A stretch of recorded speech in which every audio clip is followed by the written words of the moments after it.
Hello, I'm Alex Akavon, and you're listening to May It Please the Court.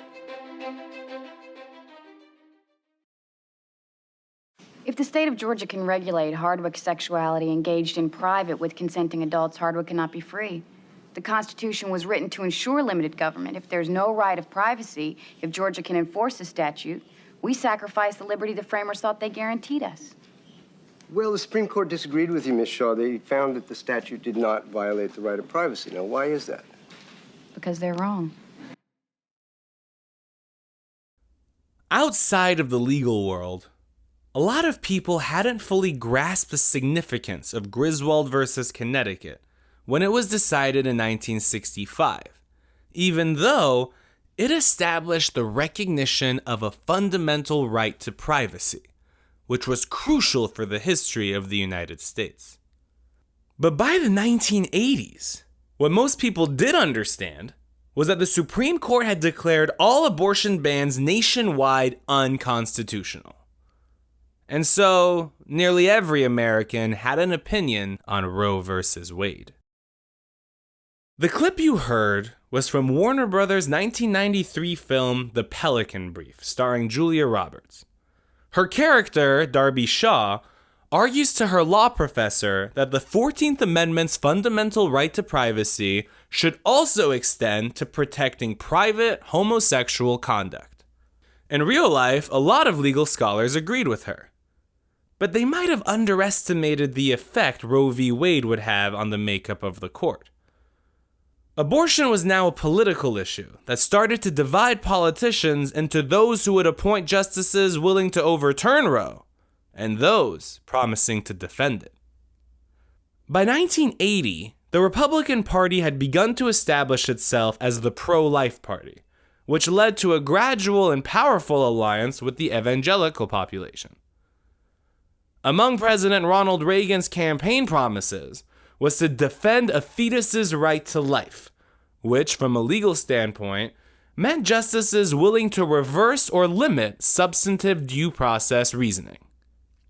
That meant for the first time since the 1930s, there was a sharp ideological divide on how to interpret the Due Process Clause. But this time, conservatives wanted to narrow the scope of the 14th Amendment, while progressives tried to broaden it. And with Republicans controlling the White House for the entire decade, more and more judicial non-interventionists joined the court. By 1986, enough conservatives were on the Supreme Court to tell people like Darby Shaw that on the subject of due process and homosexuality, they're the ones who are wrong. In a case from Georgia, the Supreme Court said the Constitution gives no right to homosexuals to engage in sodomy, anal or oral sex.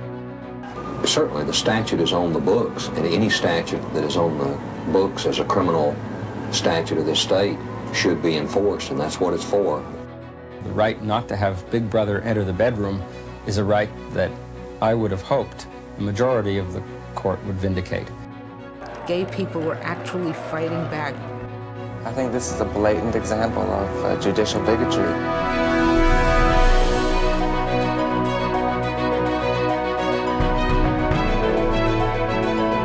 Because someone must win and someone must lose, there will always be someone unhappy with the court's rulings. Mr. Chief Justice, may it please the court.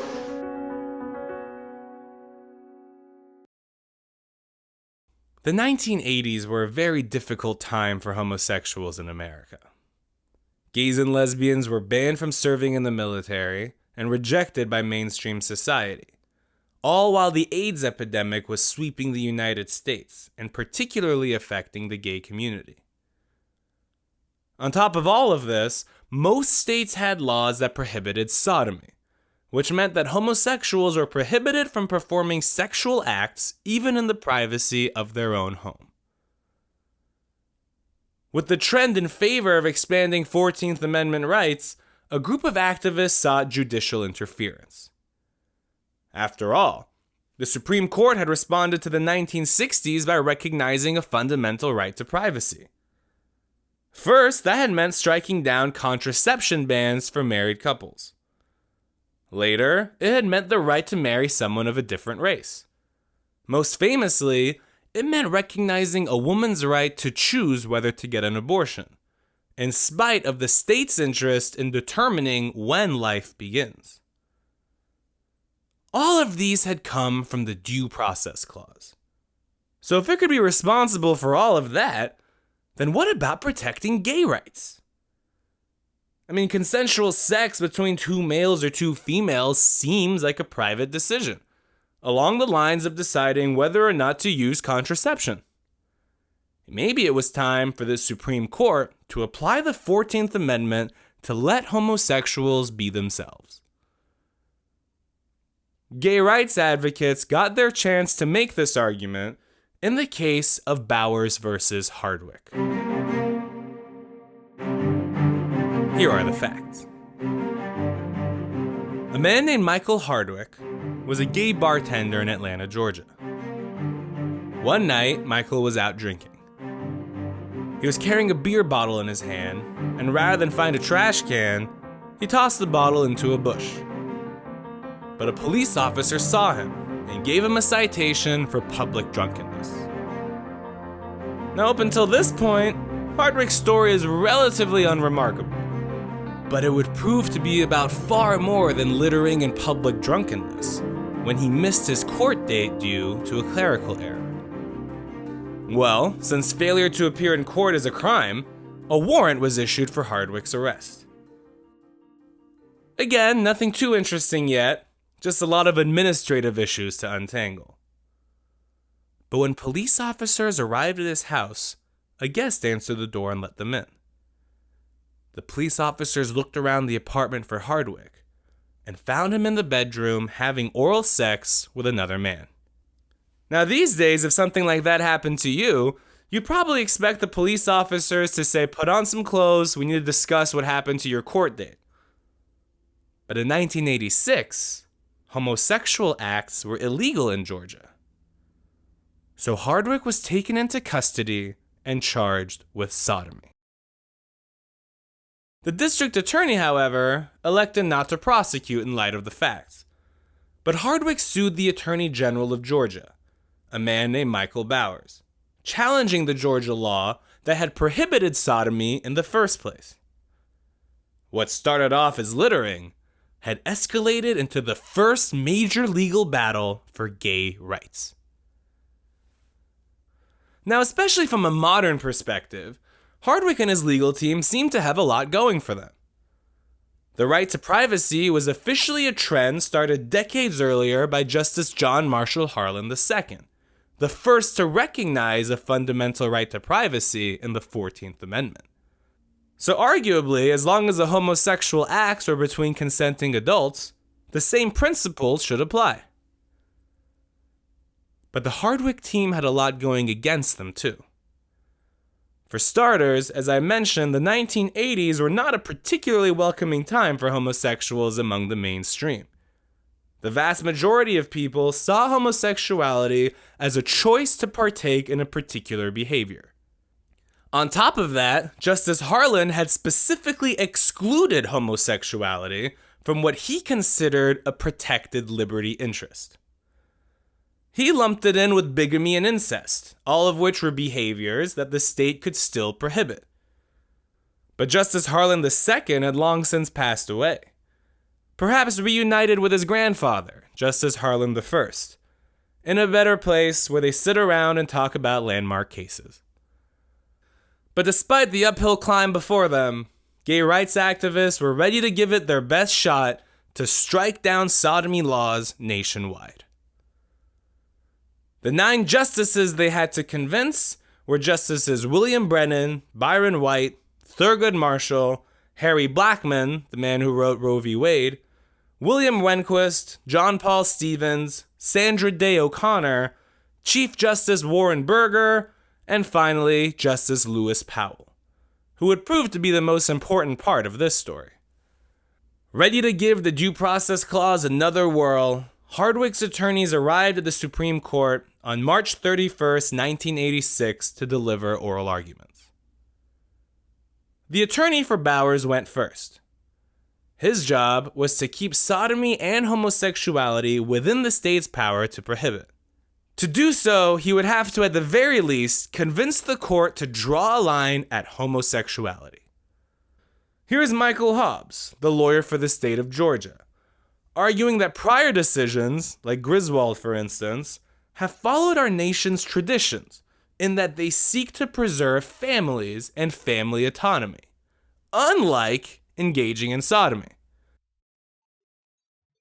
Many of this court's decisions have followed the history and traditions of our nation in making its determination as to whether or not a particular activity is entitled to constitutional protection as a fundamental right. Thus far, this court has concluded that the right of privacy includes matters which involve marriage, the family, procreation, abortion, child rearing, and child education. It has never concluded, and I would suggest to the court that there is no constitutional warrant to conclude that there should be a fundamental right to engage in homosexual sodomy or any other type of extramarital sexual relationships. Now, Hobbs was not there to argue for overturning the cases that had come before, like Roe v. Wade. He was there to set limits on the doctrine of substantive due process. As this court indicated in Roe v. Wade, the right of privacy is not limited. It is not absolute, pardon me. There must be limits, and it is submitted that in finding these limits, we must be wary of creating a regime in the name of a constitutional right, which is little more than one of self-gratification and indulgence. The Constitution must remain a charter of tolerance for individual liberty. We have no quarrel with that. But it must not become an instrument or a change in the social order. After Mr. Hobbs sat down, it was time for Lawrence Tribe to make his case for Michael Hardwick and for the entire homosexual community. And Tribe was abundantly clear about one thing. The right to sexual privacy was a right found in the Due Process Clause, which he calls the Liberty Clause. So what provision of the Constitution do you rely on, or that we should rely on to strike down this thing? The Liberty Clause of the 14th Amendment, Justice White, as given further meaning and content by a course of decisions over half a century. That was the core of his argument. All Hardwick was guilty of was engaging in consensual adult relations deemed immoral and therefore made illegal. If the Constitution has a right to privacy, then that has to apply to a person's right to sexual privacy in their own home.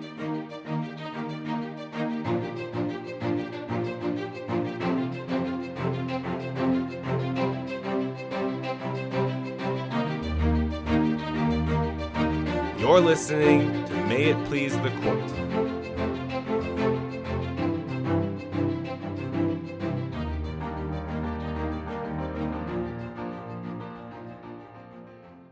As Tribe was gathering steam, Justice Powell had a question. He wanted to know whether there was any limit to this line of reasoning.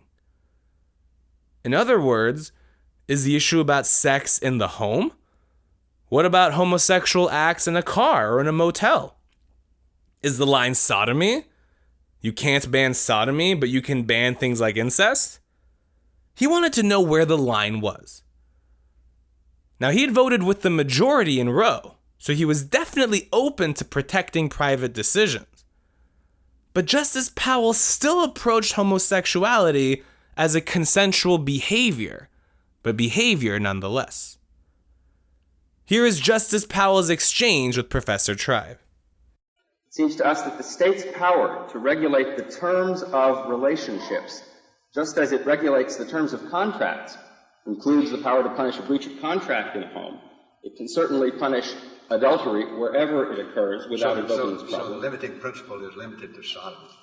Is that a No, principle? not quite. I think it's somewhat broader, to be candid, Justice Powell. I think it includes all physical, sexual intimacies of a kind that are not demonstrably physically harmful, that are consensual and non-commercial in the privacy of the home.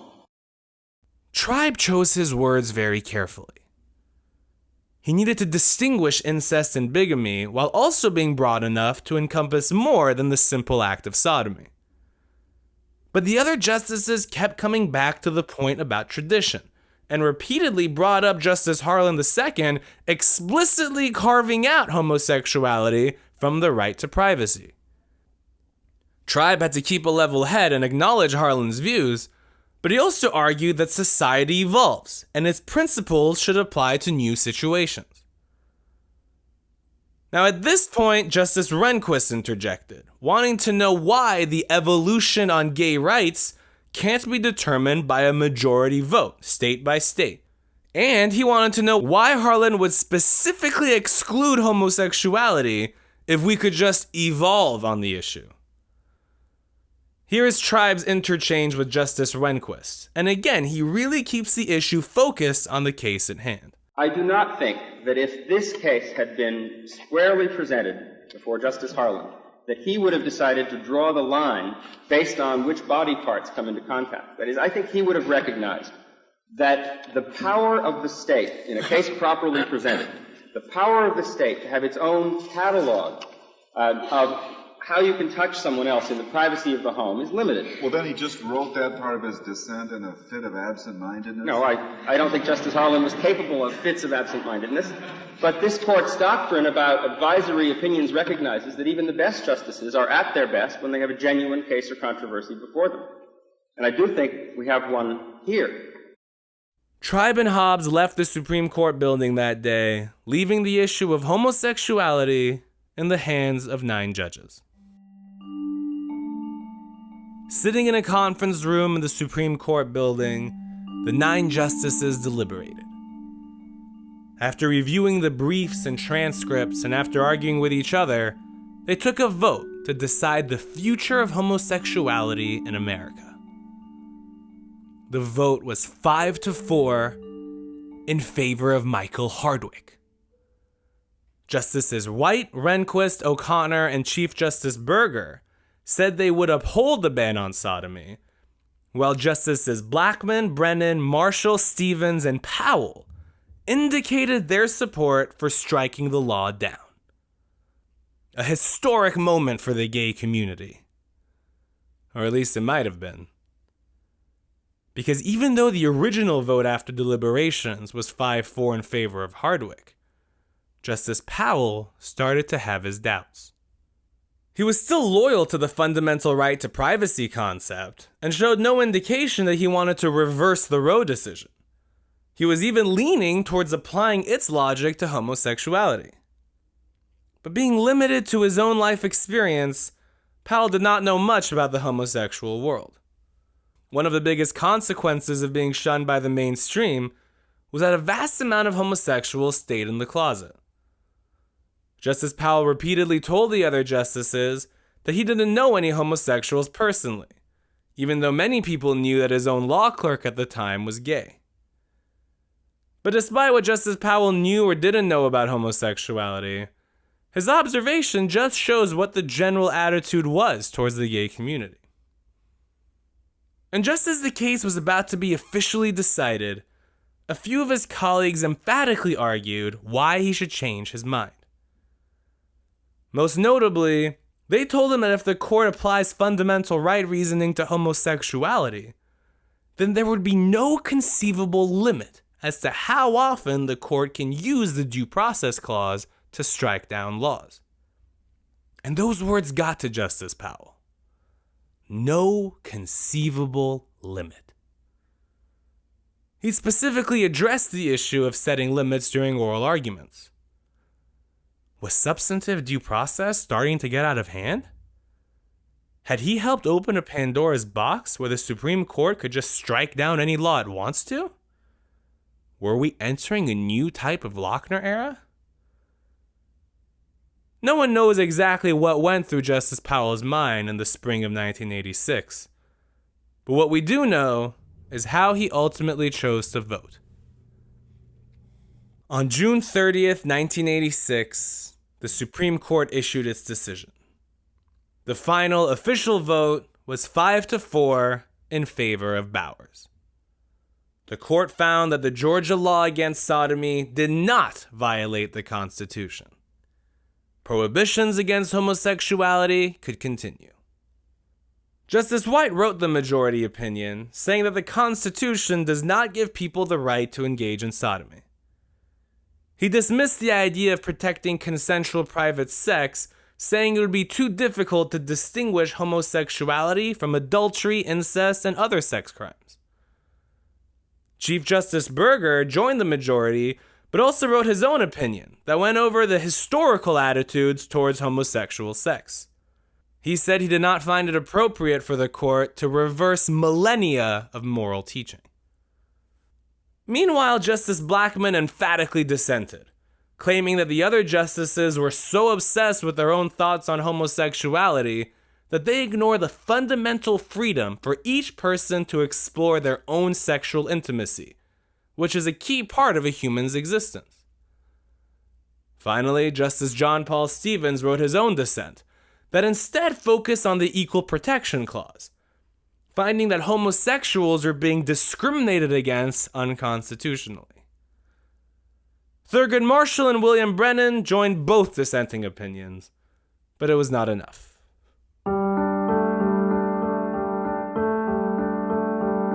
Bowers versus Hardwick was a major blow for the LGBT community, and the first big due process defeat since the clause had made its comeback in the 1960s.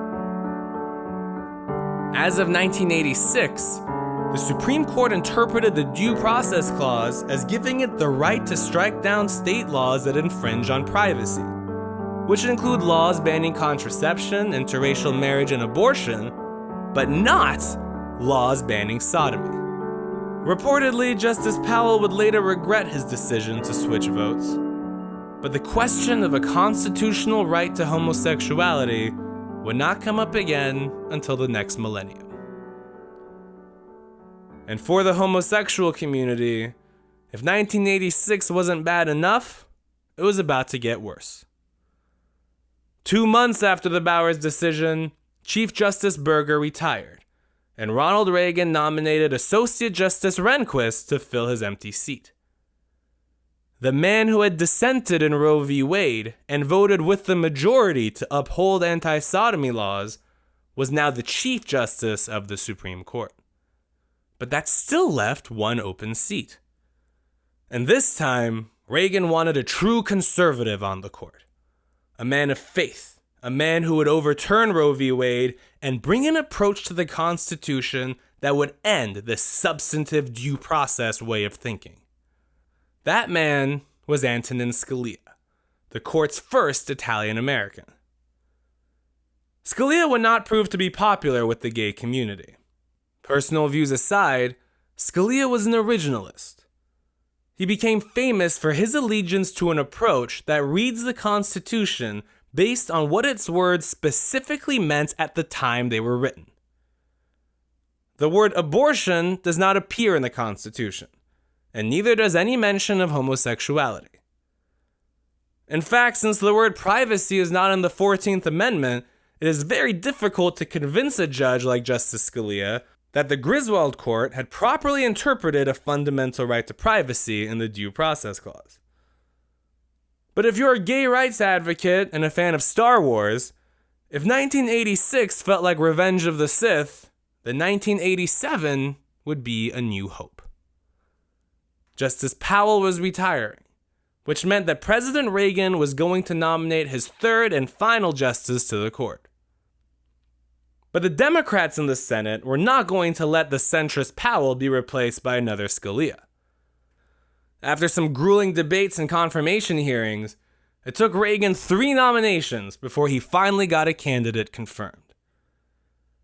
That candidate's name was Anthony Kennedy, who decades later, the Washington Post would refer to as the judicial champion for gay rights. But before progressives would get another bite at the apple, conservatives were preparing for a rematch of their own. After George H.W. Bush was elected president, he continued the trend of appointing justices willing to overturn Roe v. Wade. And an opportunity to revisit the abortion issue finally came in 1992. But this time, there was a woman on the Supreme Court bench. And although Justice Sandra Day O'Connor had made it clear that she was pro-life, she had other factors to consider once she became the deciding vote in determining the future of Roe v. Wade and women's reproductive rights.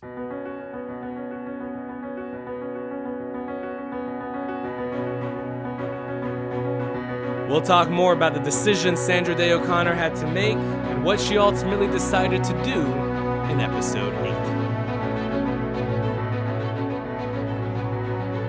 May It Please the Court is produced by Untwist the Facts. Visit our website at www.untwistthefacts.com and follow us on Facebook, Twitter, or Instagram at Untwist the Facts. I'm Alex Akavon, and thank you so much for listening.